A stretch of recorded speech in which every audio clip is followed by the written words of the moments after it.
সাথে উপস্থিত আছেন জাকের বাড়ি তালাবা ফ্রন্ট খুলনা বিভাগের সম্মানিত সভাপতি এবং কেন্দ্রীয় খুলনা বিভাগ কেন্দ্রীয় সম্পাদক উপস্থিত আছেন ঢাকা বিভাগ তালাবা ফ্রন্টের ঢাকা জেলার সম্মানিত সাধারণ সম্পাদক হাফেজ রবিউল ইসলাম শাওন,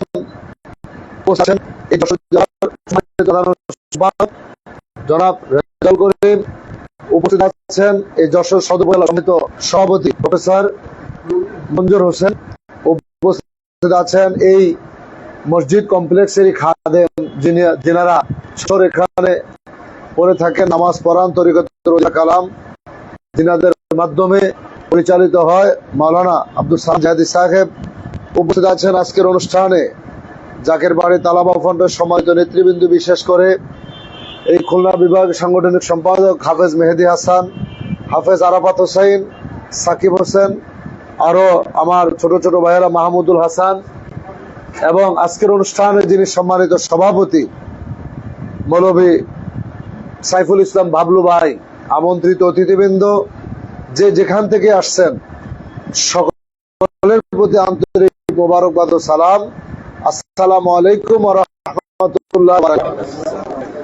আল্লাহ পাকের দরবারে শুকরিয়া আদায় করছি বন্ধু বিশ্ব ওলি আমার পীর কেবলাদান হুজুর পাকের মহাপবিত্র বিশ্ব ফাতিহা শরীফ 2026-এর দাওয়াত, এই পয়গাম নিয়ে আমরা আপনাদের এই জেলায় এই বিভাগে উপস্থিত হতে পেরেছি। আমি গোলাম, তার সাথে আপনারাও যাহার এখানে উপস্থিত হতে পেরেছেন, আমাদের সকলের এই আশার মধ্যে আল্লাহ তাআলা যে আমাদেরকে মহান নিয়ামত দান করলেন, আমাদেরকে এখানে উপস্থিত করে দিলেন, এই জন্য সকলে আল্লাহ তাআলার দরবারে শুকরিয়া আদায় করে বলি আলহামদুলিল্লাহ। বর্তমান যে পরিস্থিতি চলছে, বাংলাদেশের যে অবস্থা, বিশ্বব্যাপী যে তৃতীয় বিশ্বযুদ্ধের ঘটনা চলছে, দুর্ভিক্ষ দেখা দিচ্ছে, এই দুর্ভিক্ষ এগুলো যে আসবে, এই সব আমাদেরকে আমাদের মহান নেতা জাকের পার্টির মহামান্য চেয়ারম্যান, তিনি কিন্তু আমাদেরকে সতর্ক ছিলেন, কথা বলেন তাই নাই? তিনি আমাদেরকে সতর্ক করে দিয়েছিলেন। আমাদেরকে এখন অনেকেই বলে যে ভাই দেশের অবস্থা ভালো না, বিশ্ব পরিস্থিতি ভালো না, কি হবে? আমাদের কি হবে এটা নিয়ে আমাদের চিন্তা করার কোনো দরকার নাই। যারা এটা সম্পর্কে অবগত না তারা চিন্তিত হবে। আমরা তো এই সময়টা যে আসবে, যুদ্ধ লাগবে, দুর্ভিক্ষ দেখা দিবে, খাদ্য সংকট হবে, সমস্ত আপনার মানুষ বাঁচার জন্য যাহা কিছু দরকার, যাহা কিছু দ্রব্যমূল্য চলমান পরিস্থিতিতে বাজারে বলেন, ব্যবসায়িক খাতে বলেন, চাকরিতে বলেন, সর্বদিকেই এই দুর্ভিক্ষ দেখা দিবে, এটা আমরা আগে থেকেই জানি। জানি কি জানি না? এটা আমাদেরকে আমাদের মহান নেতা তিনি জানিয়ে দিয়েছেন। আমরা আনন্দের সাথে, আমরা বুক ফুলিয়ে বাংলার মানুষকে আমরা দাওয়াত দিচ্ছি, আমরা দেশবাসীকে দাওয়াত দিচ্ছি মহাপবিত্র বিশ্ব ফাতিহা শরীফ 2026-এ বিশ্ব জাকের মঞ্জুর 2200 পাক দরবার শরীফে উপস্থিত হওয়ার জন্য। অন্যান্য সম্প্রদায় যাহারা, অন্যান্য রাজনৈতিক দলের যাহারা, তারা আমাদের দিকে তাকিয়ে হাসতেছে যে কি মানুষ ঘর থেকে বাইর হইতে পারে না, গাড়ি চালাবে কিভাবে, রাস্তায় তেল সংকট, অক্টেন নাই, ডিজেল নাই, গাড়িতে মানুষ চড়তে পারে না, আর এরা দেশ থেকে দেশান্তরে যাচ্ছে, এরা মানুষদেরকে দাওয়াত দিচ্ছে, কিভাবে তারা মানুষের মেহমানদারি করবে? আমাদের কি কোনো ভয় আছে? আমার হুজুর পাকের যে বাণীগুলো আছে, হুজুর পাকের সেই ধারণকৃত ক্যাসেট, সে বাণীতে একটা ক্যাসেটে আছে যে হুজুর বলছে যে কোন পাগলায় যে মহাদুর্ভিক্ষ আর বসায় পানিতে সব ভাসিয়ে নিয়ে যাচ্ছে, তলিয়ে যাচ্ছে, ওই পাগল শুধু নাচতেছে। এবং মানুষ বলে তামাম দুনিয়া ভেসে যাচ্ছে, তুমি নাচতেছো। পাগল বলতেছে আমার মুনিবের কোনো অভাব নাই, অর্থাৎ আমার মুনিবের কোনো অভাব নাই। আপনার মঙ্গলবার সারা দুই একদিকে জাকের পাঠ আমাদের চেপে পড়ে একদিকে, তিনি সারা বাংলাদেশের সব জেলা সভাপতিদেরকে, সহযোগী সংগঠন বিন্দুদেরকে তিনি আহ্বান করেছেন বিশ্ব বেসালত মঞ্জিল বনানী পাক দরবার শরীফে জাকিরপাড়ি কেন্দ্রীয় কার্যালয়ে। এর ভিতরে হাকিকত আছে না নাই? জোরে বলেন আছে না নাই? তার ভিতরে আজ প্রত্যেকটা সহযোগী সংগঠন, জাকিরপাড়ি মূল দল 32টা সহযোগী সংগঠন বহির্বিশ্ব পর্যন্ত মহাপবিত্র বিশ্ব ফাতিহা শরীফের এই কেন্দ্রীয় দাওয়াত চলতেছে। আমরা আপনাদেরকে দাওয়াত দিচ্ছি বিশ্ববাসীকে। জাকিরপাড়ি তালাবা ফ্রন্ট একটি নতুন সংগঠন, খুলনা বিভাগ। আজ এরা আপনাদের সন্তান, আপনাদের ভাই। এই ছোট ছোট ভাইদেরকে নিয়ে আজ জাকিরপাড়ি তালাবা ফ্রন্ট এগিয়ে যাচ্ছে। আপনাদের এখানে মিশন দেওয়া আজ জেলা সভাপতি আমাদের এখানে উপস্থিত, যারা সাধারণ সম্পাদক এবং সদর থানার সভাপতি সাহেব সহকারে, যিনারাই যেখান থেকে দেখতে পাচ্ছেন, আপনাদের প্রতি বক্তব্যের এই শুরুতে আপনাদেরকে বলতে চাই, আপনারা যদি আমাদেরকে সহযোগিতা না করেন, জাকিরপাড়ি তালাবা ফ্রন্টকে যদি আপনারা সহযোগিতা না করেন, তাহলে জাকিরপাড়ি তালাবা ফ্রন্ট সামনের দিকে এগিয়ে যাওয়া খুবই কঠিন হবে। তালাবা ফ্রন্টের সদস্য হচ্ছে যদি কোনো সাধারণ একজন রিক্সাওয়ালা, ভ্যানওয়ালা, একজন কৃষক, অন্যান্য যে সমস্ত ভাইয়েরা আছে সহযোগী সংগঠনে, ওই সমস্ত ভাইদেরকে যদি জাকিরপাড়ি তালাবা ফ্রন্টে অন্তর্ভুক্ত করতাম, তাহলে দেখতেন এতদিনে এই যশোর জেলায় 1000 পার হয়ে যেত, 1000 পার হয়ে যেত সদস্য। হিজবুল্লাহর ইমামকে ভালোবাসে, আমি আপনাদের ভাই বন্ধু কাসর আহমেদ চাঁদপুরীর ওয়াজ আপনারা শোনেন, আপনারা ভালোবাসেন। সেই সুবাদে যদি আপনাদের একজন সাধারণ ভাইকে যদি ডাকতাম যে আপনি তালাবা ফ্রন্টের পতাকার তলে আসেন, 10 জনকে ডাক দিলে হয়তো 5 জন ফিরে যাইতো, 5 জন ঠিকই তালাবা ফ্রন্টে আসতো। কিন্তু আমরা তো ওই সমস্ত ভাইদেরকে নিয়ে এই সংগঠনকে সামনের দিকে নিয়ে যাচ্ছি না। এই সংগঠনটার নাম হচ্ছে জাকিরপাড়ি তালাবা ফ্রন্ট মাদ্রাসা ছাত্র ফ্রন্ট। আপনার সন্তান, আপনার ভাই, আপনার বন্ধু যারা মাদ্রাসায় লেখাপড়া করে, যারা মসজিদে ইমামতি করে, যারা মাদ্রাসায় শিক্ষকতা করে, তাদেরকে দিয়েই এই জাকিরপাড়ি তালাবা ফ্রন্টের সংগঠনকে আরো বৃদ্ধি করতে হবে, এটাকে আরো বেগবান করতে হবে। কেন? এমন একটা সময় আসতেছে, বর্তমান বিশ্বের দিকে যদি তাকাই, সব জায়গায় শুধু ভেজাল। দোয়ার মধ্যে ভেজাল ঢুকিয়ে দিয়েছে, ইবাদতের মধ্যে ভেজাল ঢুকিয়ে দিয়েছে। একজন মানুষ মারা গেলে তার জানাজার পরে দোয়া করে বেদাত বানিয়ে দিয়েছে, নবীর দুরুদ আর সালামকে বেদাত বানিয়ে দিচ্ছে। বাবা মা মারা গেলে জিয়ারত পর্যন্ত বন্ধ করে দিচ্ছে। এখন আপনার সন্তান, যাকে আপনি মাদ্রাসায় পড়াচ্ছেন, স্কুলে পড়াচ্ছেন, আপনি এই সন্তান জন্মের আগেই আপনি বিশ্বের কদমে যাচ্ছেন। আমি বুঝার জন্য আপনাদেরকে বলছি, অনেক বাবা মা আছে সন্তান হয় না, আপন পীরের কদমে গিয়ে আল্লাহর দরবারে কেঁদেছে, আল্লাহ তাআলা একটা সন্তান দান করেছে। সেই সন্তানকে মা বাবা মাদ্রাসায় ভর্তি করিয়েছে। কেন? যে আমার সন্তান বড় হয়ে আলেম হবে, আমাদের জন্য দোয়া করবে। মা বাবা যেই পীরের কদমে খেদমত কইরা আল্লাহর কাছ থেকে সন্তান চেয়ে আনলেন, এই সন্তান এখন মাদ্রাসায় পড়াচ্ছে, এই সন্তান বাড়িতে এসে ফতুয়া দিচ্ছে, মরার পরে দোয়া করা যাবে না, জানাজার পরে দোয়া করা যাবে না, এই সমস্ত মিলাদ ক্যাম্প করা যাবে না।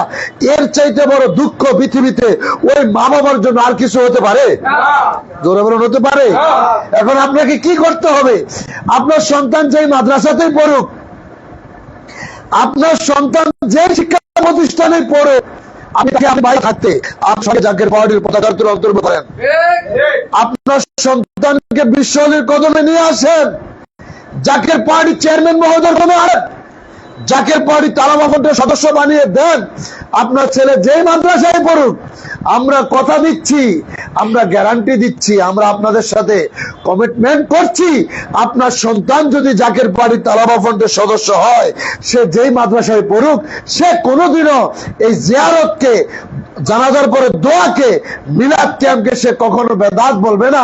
আপনি মরার পরে পৃথিবীর মানুষ আপনার জন্য দোয়া করুক বা না করুক, আপনার সন্তান যতদিন বেঁচে থাকবে আপনার জন্য দোয়া করবে, আপনার জন্য দোয়া করবে। আপনি যদি একটু সহযোগিতা করেন, এই জেলায় হাজার হাজার পার্টির সদস্য, জাকিরপাড়ির অন্যতম শক্তিশালী একটি জেলা যশোর জেলা, বাংলাদেশের বৃহত্তর একটি জেলা যশোর জেলা। আপনারা জেলা সভাপতি মহোদয় সহকারে, সাধারণ সম্পাদক, আপনারা বিভিন্ন জায়গায় মিশনে যান, আপনারা জানেন কোন জায়গায় সন্তান মাদ্রাসায় পড়ে।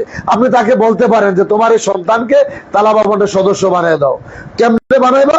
তোমরা দরবার শরীফে যখন নিয়ে যাইবা, তোমরা ওলামা কেরামদের রুমে বিভাগ সভাপতি মাওলানা কামাল হোসেন আশিক সাহেব, সভাপতি আমার সাইফুর রহমান বাবলু ভাই আছে, হাফেজ আরাফাত আছে, মেহেদি হাসান, তারপরে মাহমুদুল হাসান থেকে শুরু করে এই সদস্য যারা আছে, এক কথা আমাকে যে গোলাম যারা এই গোলামকে চিনে বলবে যে কাউসার আহমেদ চাঁদপুরের সাথে দেখা করো, আমরা তাদেরকে আমাদের শস্য বানিয়ে নিব। এতে কি হবে? এই যশোরে আপনাদের আলেম তৈরি হবে, আপনাদের আলেম তৈরি হবে। এই জন্য আজ আপনাদের কাছে আমি আহ্বান জানিয়ে যাচ্ছি, আপনাদের সন্তানদেরকে তালাবা ফন্ডের শস্য বানিয়ে দেবেন। সর্বোপরি কথা হচ্ছে মহাপবিত্র বিশ্ব ফাতিহা শরীফে এই রহমতের মাস, এটাই যে আবার যে মাস আসতেছে, আমার ভাই কামাল হোসেন আশিকি সাহেব তিনি গজলের সুরে চোখের পানি ঝরিয়েছেন। বৈশাখ যখন আসে সারা দুনিয়ার মানুষের জন্য আনন্দ নিয়ে আসে। পয়লা বৈশাখ দুনিয়ার মানুষের জন্য আনন্দ, কিন্তু জাকেরানদের জন্য শোক শুরু হয়ে যায়। এই বৈশাখের 18 তারিখেই আমার কেবলাদান হুজুরকে আল্লাহ পাক তিনার সান্নিধ্যে নিয়ে গেলেন। 18 বৈশাখ গুরুত্বপূর্ণ হয়। আমার কেবলাদান হুজুর সারা জীবন তিনার পীরের ওরস শরীফ করিয়েছেন আমাদেরকে দিয়ে। এই যে আমরা ওরস শরীফে যাই ফেব্রুয়ারি মাসে 4 দিন ব্যাপী ওরস, সেটা কিন্তু দাদা হুজুর খাজা এনায়েতপুরীর ওরস, তিনার ওফাত স্মরণে। আর মহাপবিত্র বিশ্ব ফাতিহা শরীফ 18 বৈশাখ পয়লা মে যেটা হবে, এটা হচ্ছে আমার পীর অর্থাৎ আপন পীরের ওরস শরীফ। পৃথিবীর এই অবস্থা, চতুর্দিকে একটার পর একটা বিপদ দেখা দিচ্ছে। বাংলাদেশের যে অবস্থা চলছে, এটা তো ওলি আল্লাহদের নামের বদলতে, আল্লাহর ওলিদের দয়ার বদলতে এখনো বাংলাদেশ ঠিক আছে। কেবলাদান হুজুর যে বলছে আজ থেকে 50 বছর আগে, বাবা এই দেশ নেতা শূন্য হবে এবং টাকা শূন্য হবে। আজ আপনারা দেখেন যেদিকেই তাকান, বাংলাদেশ এখন কি নেতা আছে?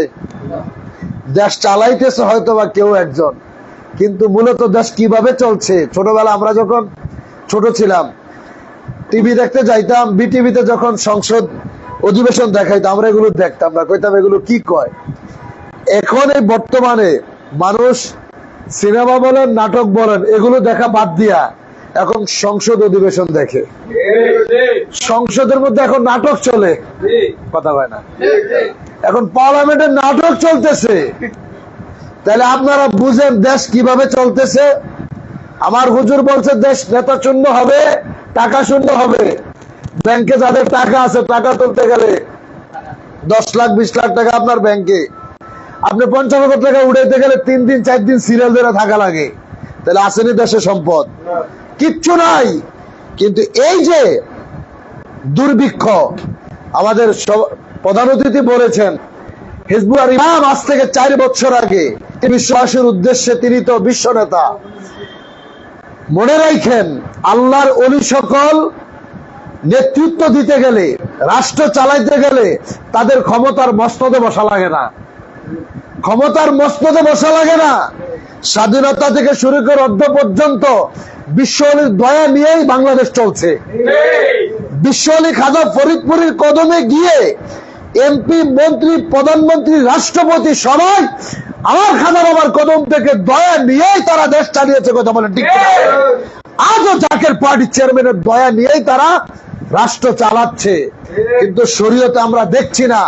হাকিকত যদি আপনি দেখেন, এই যে ছাত্রদের গণ অভ্যুত্থান, এটা কোথা থেকে হলো? হিজবুল্লাহর ইমাম তিনি 1 সপ্তাহ আগে বললেন যেইভাবে মানুষের উপর অত্যাচার শুরু হচ্ছে, এই অত্যাচার যদি বন্ধ না হয় আমি ঢাকা অভিমুখে আমি লং মার্চের ডাক দিব। তিনি জবান দিয়ে বলছে লং মার্চের ডাক দিবে। তার 3 থেকে 4 দিন পরে ছাত্র অভ্যুত্থান হলো। গণ অভ্যুত্থানের জুলাই গণ অভ্যুত্থানের মাধ্যমে লং মার্চ দিয়ে বিগত সরকারকে দেশ থেকে তাড়িয়ে দেওয়া হলো।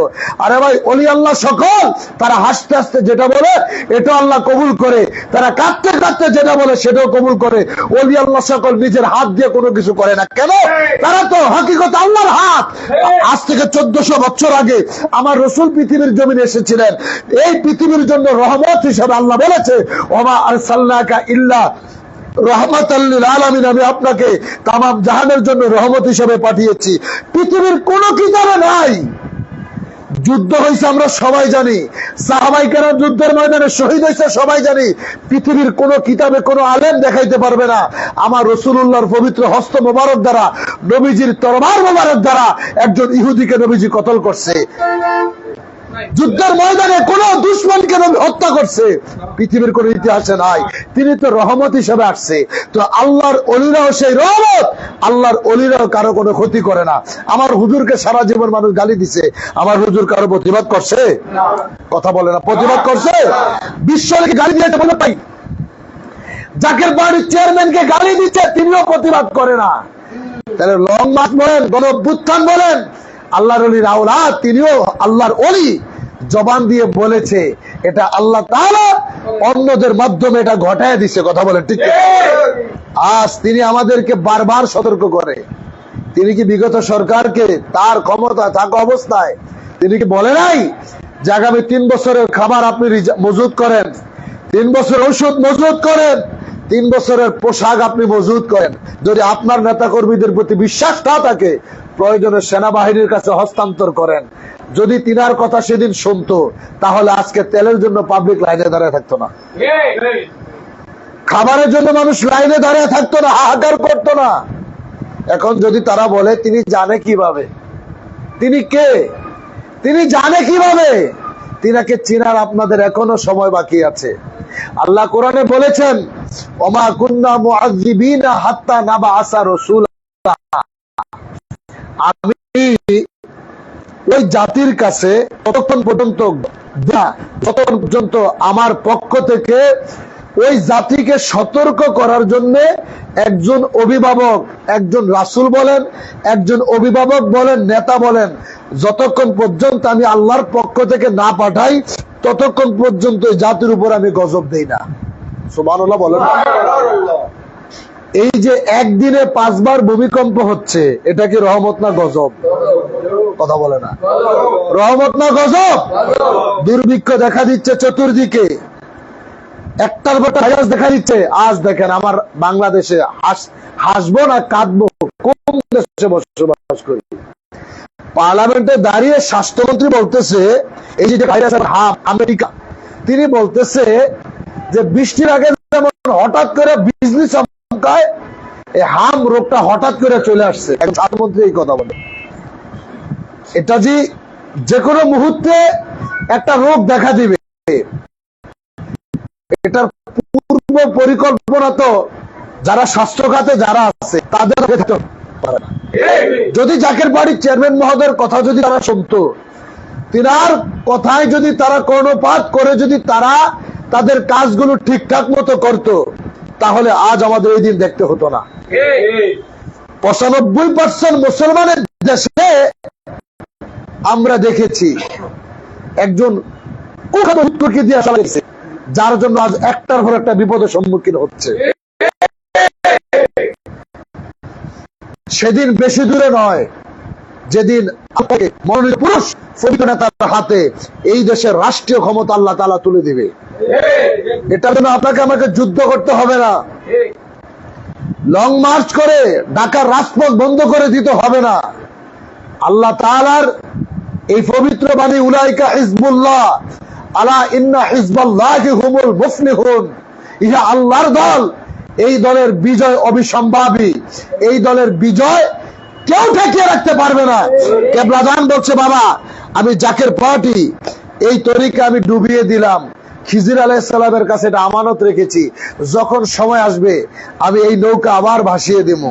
সেই নৌকা ভাসানোর সময় কিন্তু অতি নিকটে, মহাবান্ধব ইমাম সাহেবের আগমন কিন্তু অতি নিকটেই ঘটবে। হিজবুল্লাহর ইমামকেই তো এখন আমরা চিনি নাই, ইমাম সাহেবকে কেমনে চিনবো? হিজবুল্লাহর ইমামকেই তো চিনতে পারে না এখনো, তিনি কখন কি বলছে, এই যে তিনি আমাদেরকে কেমনে জানিয়ে দিচ্ছে। ওই যে আল্লাহ তাআলা বলেছেন, আমি ততক্ষণ পর্যন্ত তোমাদের কাছে গজব দেব না যতক্ষণ পর্যন্ত সতর্ক করার জন্য একজন অভিভাবক না পাঠাবো। আজ বিশ্বব্যাপী দেখান, এই যে চলমান যে পরিস্থিতি দেখা দিচ্ছে, ইরান আমেরিকা ইসরায়েলের যে যুদ্ধ বিগ্রহ চলছে, আজ বিশ্ব মুসলিম নেতারা সব নাকে তেল দিয়ে ঘুমাচ্ছে। এই ইরান সেটা 2 মাস থেকে মাথা করে উঠছে।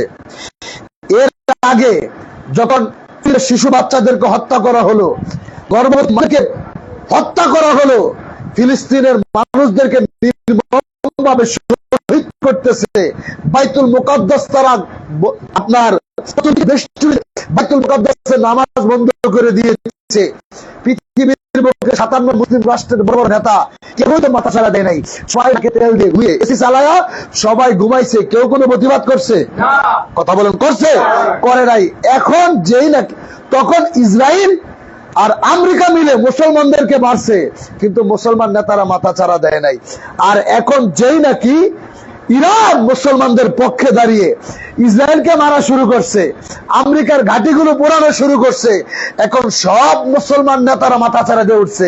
এখন ইরানের বিরুদ্ধে তারা নিন্দা জানাচ্ছে। আর আমার দেশের কিছু তথাকথিত আলেম, এই গুমটাওয়ালা হুজুরেরা, তথাকথিত লামা জামিয়ে বেয়াদবেরা ইরানকে তারা শিয়া ফতুয়া দিচ্ছে।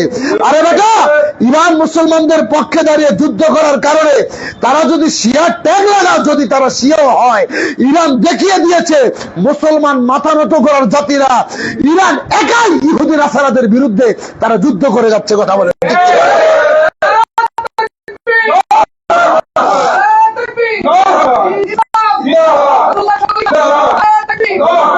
মুসলমানদের বিজয় হবে, তার প্রথম ঘটনা সিমটম হচ্ছে ইরানের সাথে। ইরান একা অটোমেটিক কিন্তু বুঝতে হবে। আজকে কিন্তু পাকিস্তানে আমেরিকা এবং বৈঠক বসেছে যে আমেরিকা বিশ্বের কারো কাছে মাথা নত করে না, সে আমেরিকা এখন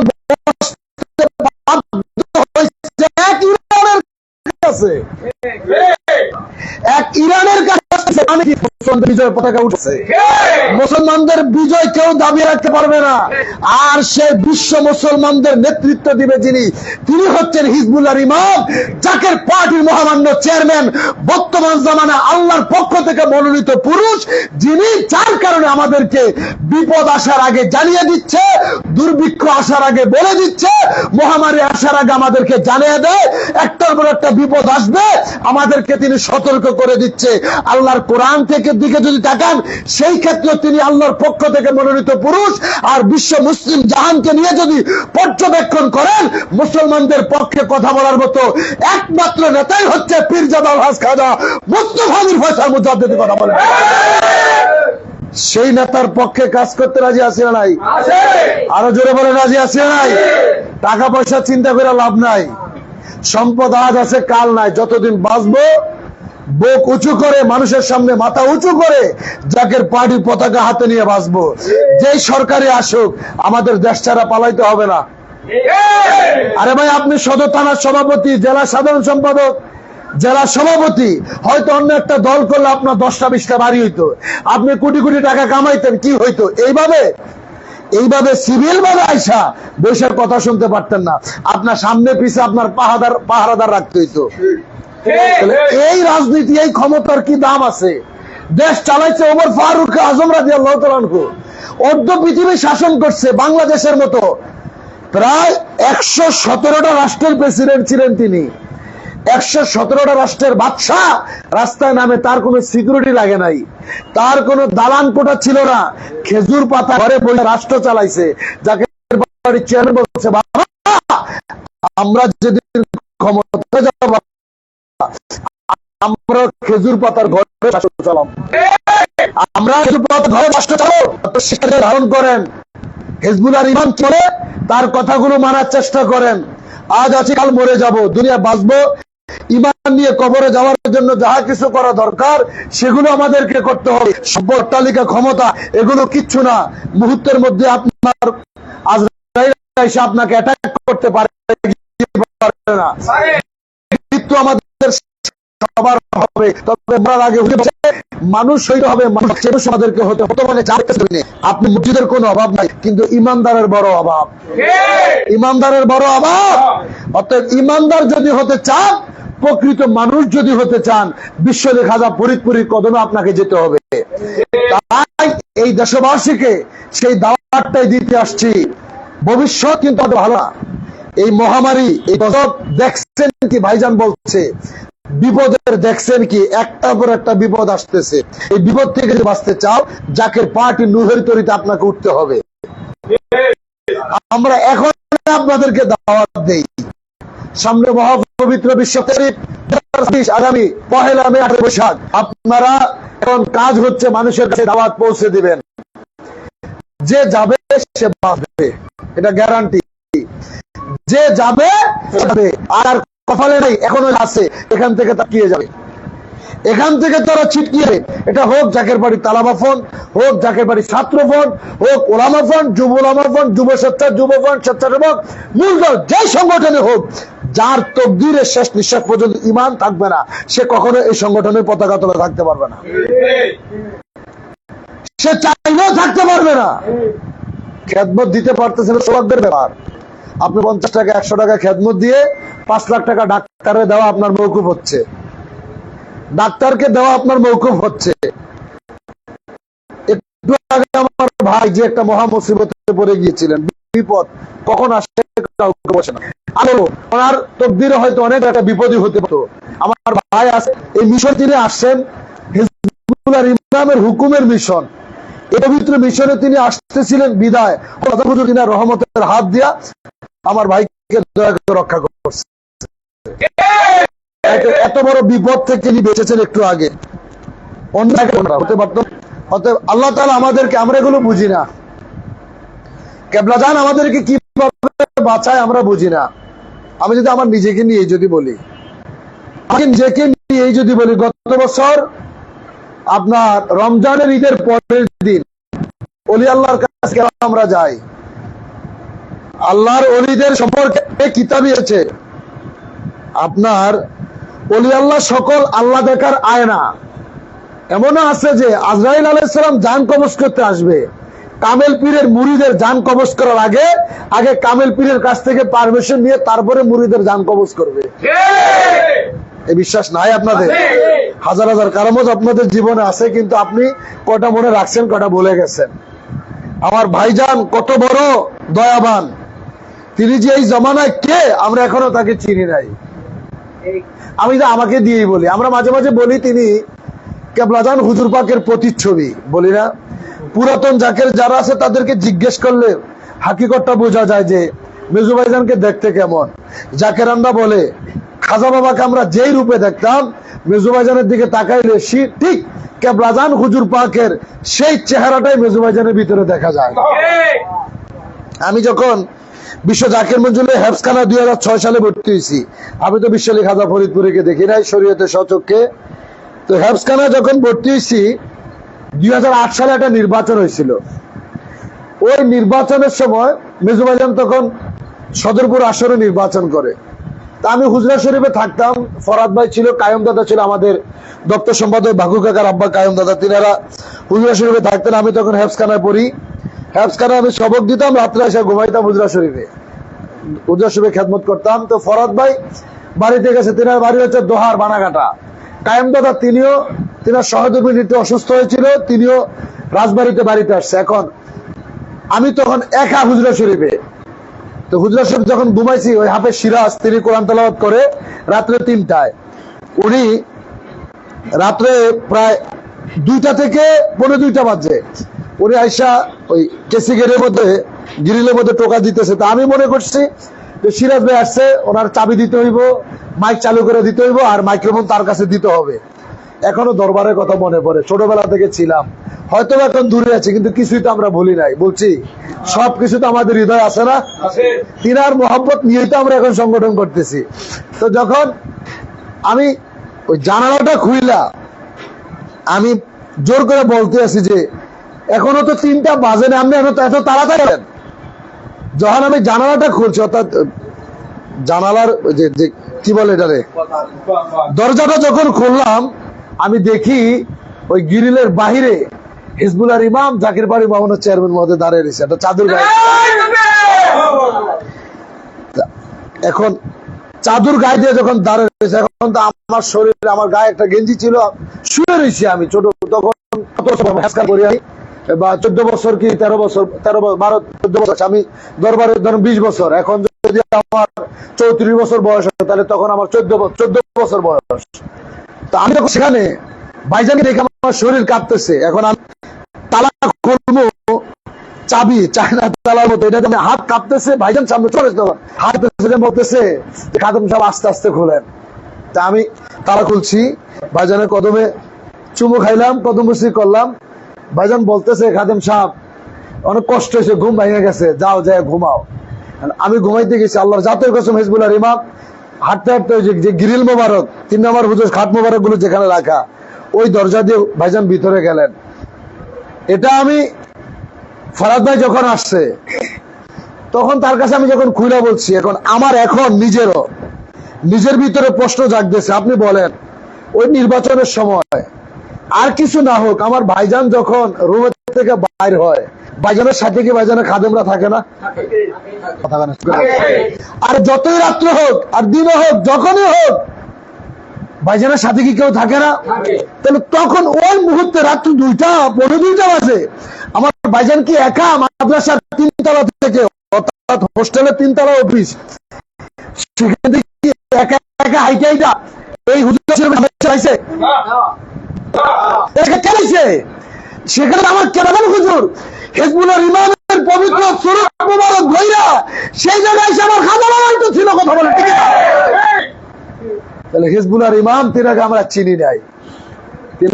চিনি নাই। গত ঈদুল ফিতরের একদিন পরে আমি যখন আমার চাঁদপুরে যেতেছিলাম আমার ফ্যামিলি নিয়ে, আমি বড় একটা অ্যাক্সিডেন্টের মুখোমুখি হয়েছিলাম। আমার সন্তান, আমার ছেলে মেয়ে ছিল, আমার স্ত্রীও ছিল। আমার সন্তানটা আমার মোটরসাইকেলের সামনে ছিল। বাড়ির কাছাকাছি যাই ওরা চাইছে মোটরসাইকেলে যাবে, অর্থাৎ আমি বাড়ির কাছাকাছি চলে গেছি, মোটরসাইকেলে উঠবে। তো আমিও চিন্তা করলাম কাছাকাছি চলেছে, উঠুক। গাড়িতে উঠছে, বসাইছি।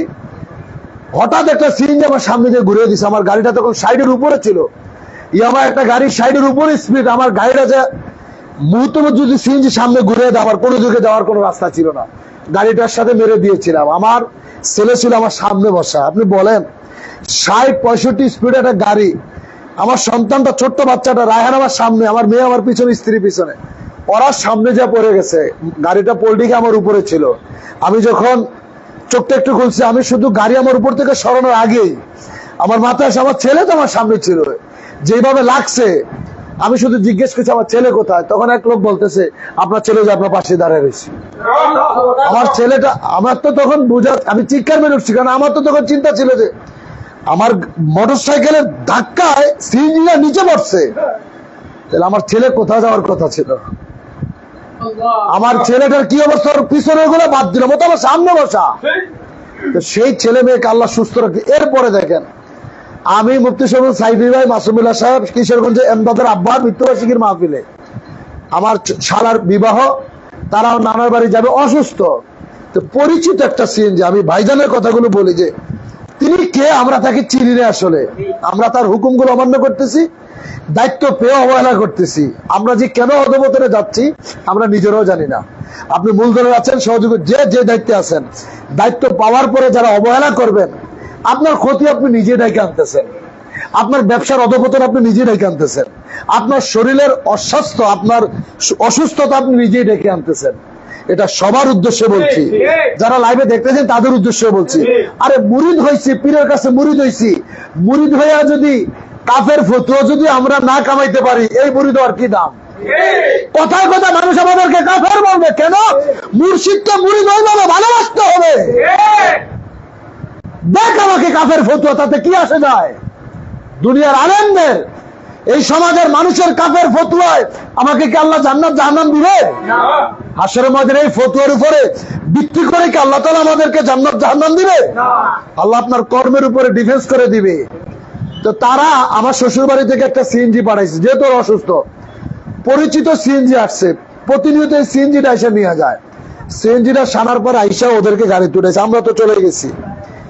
এই সিএনজিটা মেইন দিকে উঠছে, সানারপাড় থেকে মদনপুর যাইতে 5 মিনিট, উপরে গেলে 10 মিনিট লাগে। ভালো সিএনজিটা মেইন রোডে চলতেছে, একটু পরপর নষ্ট হয়ে যাইতেছে। হাইওয়ে রাস্তা, আমার বাচ্চারা কিছুদিন আগে অ্যাক্সিডেন্ট, ওরা এমনি চিৎকার মারতেছে। মদনপুর যাওয়া পর্যন্ত, তার সানারপাড় থেকে যারা ওই রোডে চলছেন তারা জানান, বিশ্ব রোড 5 মিনিট সময় লাগে না যাইতে। 10 বার গাড়িটা বন্ধ হয়েছে। মদনপুর যাওয়ার পর 2,500 দিকে যখন ঢুকছে, একটু সামনে যাওয়ার পরে সিএনজির চাক্কাটা নিচে পড়ে গেছে। ড্রাইভার শত চেষ্টা করে উঠাতে পারতেছে না। হঠাৎ আমার স্ত্রী তারা দেখে একজন পাগল, চেহারা সুরত কেমন এলোমেলো দেখা যায়, একজন পাগল আইসা ড্রাইভাররা বলতেছে তুই নামছে। পাগলে ধাক্কা দিয়া ওই গর্তের ভিতর থেকে সিনজিরা উপরে উঠিয়ে দিচ্ছে। তো পাগলে ধাক্কা দিয়ে উঠিয়ে দিয়া বলতেছে, আমার ওয়াইফকে বলতেছে আমার 100 টাকা দিয়ে আমি কিছু খাবো। তো 100 টাকা ছিল না, 100 টাকা তো 50 টাকা খুচরা ছিল দিছে। আমি 100 টাকা চাইছি, ওই ড্রাইভার বলতেছে আমি 50 টাকা দিলাম, আমি তো তোরতে চাই নাই। তো পরে ও নিজেই 100 টাকা দিছে। 100 টাকা দেওয়ার পর অনেক বড় বিপদ দেখতে পাচ্ছস, এটা বইলা ড্রাইভার গাড়ি স্টার্ট দিল, পাগলটা পিছনের দিকে চলে যায়। 30 সেকেন্ডে যায় না, ওরা গাড়িতে উঠার পরে আবার আমার ওয়াইফ বাচ্চারা পিছনে তাকিয়ে দেখে, ওই পাগলকে দেখা যায় না, পাগলকে দেখা যায় না। হিজবুল্লাহর ইমাম তো দেশে। তখন আমি কদমে যায়া বলতেছি ভাইজান এই ঘটনাটা আজকে ঘটছে। ভাইজান বলতেছে বাজান কেবলাদান হুজুর আমার আইসা আমার বৌমাকে আর আমার নাতিকে আবার বাঁচিয়ে দিছে। এত বড় মহাওয়ালির গোলামি আমরা করি, আমরা বুঝি না, তিনাকে চিনি নাই। আপনারাও চিন্তা করে দেখবেন, অনেক বিপদে আপনি বুঝতেও পারেন না যে এই বিপদ থেকে আপনি কিভাবে বাঁচছেন, এই বিপদ থেকে আপনি কিভাবে উদ্ধার। অনেক ভাইয়েরা আছে আমাদের, জাকের ভাইয়েরা, গাড়ি অ্যাক্সিডেন্ট হয়, লঞ্চ ডুবে যায়, কত মানুষ মারা যায়, জাকের ভাইদের কিচ্ছু হয় না। আমাদের ওনাদের সাথেই তো তিনতলায় বসে জামালপুর জেলার সভাপতি আমাদের শাহজাহান ভাই। গত বছর তিনি সোমবারে শুক্রবারে বনানী আসে, তিনি বাসে উঠছে, এলেঙ্গা পাড়েয়া বিশ্ব রোড দিয়ে আসতেছে। উনি যেই গাড়িতে বসা, এই গাড়িটা হঠাৎ সামনে একটা গাড়ির সাথে মেরে দিছে। 2-3 জন মানুষ হঠাৎ গাড়ি যখন ব্রেক করছে, অ্যাক্সিডেন্ট হয়ে তাদের অনেকের দাঁত মাত ভেঙে গেছে, নাক নাক ভেঙে গেছে। উনি গাড়িতে বসা, উনি শুনতেছে যে মেজবাজান বলতেছে যে সাধারণ আপনি তাড়াতাড়ি গাড়ি থেকে নামেন। আল্লাহু আকবার, জোরে কর না মেয়ে। বলতেছে যে শাহজাহান ভাই আপনি তাড়াতাড়ি গাড়ি থেকে নামেন। উনি বনানীতে আইসা সভাপতি সবার সামনে, এখন তো আপনাদের জেলা সভাপতি এখানে উপস্থিত, 3 তলায় দাঁড়িয়ে উনি সবার সামনে হাউমাউ করে কাটতেছে আর বলতেছে আমার ভাইজান গাড়ি অ্যাক্সিডেন্ট হলো টাঙ্গাইল এলেঙ্গাতে, আর হিজবুল্লাহর ইমাম বনানীতে। তিনি বনানীতে না, তখন আমার ভাইজান হচ্ছে বাহিরে থাইল্যান্ডে। তিনি বলতেছে যে শাহজাহান ভাই আপনি তাড়াতাড়ি নাকটা চাপ দিয়ে আপনি গাড়ি থেকে নামেন। সেই নেতার গোলামি করি, সেই নেতার হুকুম নিয়েই আজ আপনাদের এখানে আসছি এই ফাতেহ শরীফের দাওয়াত দিতে। অতএব আমি আমার ছোট ভাই যারা আছো, তালাবা ফন্ডের সদস্য, বিভাগ সভাপতি, জেলা সভাপতি, বিভাগের নেতৃবৃন্দ, ভাগিনা আরাফাত সহকারে, সাকিব আছে, মাহমুদুল আছে, মেহেদি আছে, যারা আছে তোমাদেরকে আমি অনুরোধ করে বলি, তোমরা ঘরে বসে থাইকা তালাবা ফন্ডকে বড় করতে পারবা না। তোমাদেরকে এই দায়িত্ব দেওয়া হয়েছে আজ থেকে। তালাবা ফন্ডটা শুরু থেকেই যশোর আমার কমিটি, খুলনা বিভাগে, তখন কামাল ভাই ছিল ঢাকা বিভাগে, এই খুলনা বিভাগে মাহমুদুল ছিল, মেহেদি ছিল, আরাফাত ছিল, আরেকটা ছেলে ছিল ভাগিনা ওই যে ভাতিজা মেহরাব, এদেরকে দিয়া অর্থাৎ তালাবা ফন্ড 2020 সালের শুরুতেই আমার এখানে কমিটি করা, এখনো সেই রকমই আছে। যদি তোমরা চেষ্টা না করো, তোমরা যদি মাদ্রাসায় না যাও, বন্ধু বান্ধবদের যদি এখানে যদি আনার জন্য যদি একটু ত্যাগী না হও, তাহলে তো এই সংগঠন বড় করা সম্ভব না।